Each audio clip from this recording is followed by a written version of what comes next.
梅将军最主要的症状是咳嗽了哈，但是治疗咳嗽最好的是咳嗽的药水了哈。但是如果你刚好没有药水，可以接下这些食物，比如说蜂蜜跟生姜都有抗发炎的作用哈。像温水跟鸡汤可以温润你的喉咙了哈，这些都有一些医学实证是有效的。但是每个人有效的东西可能不大一样，也许你是对温水有效，也许你对生姜有效，都可以试试看呢。但最重要的是，如果咳得很厉害，还是要看医生的哈。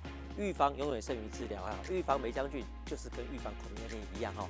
勤洗手，戴上你的口罩，不要去人多的地方哦，这样就可以平安的度过这个冬天哦。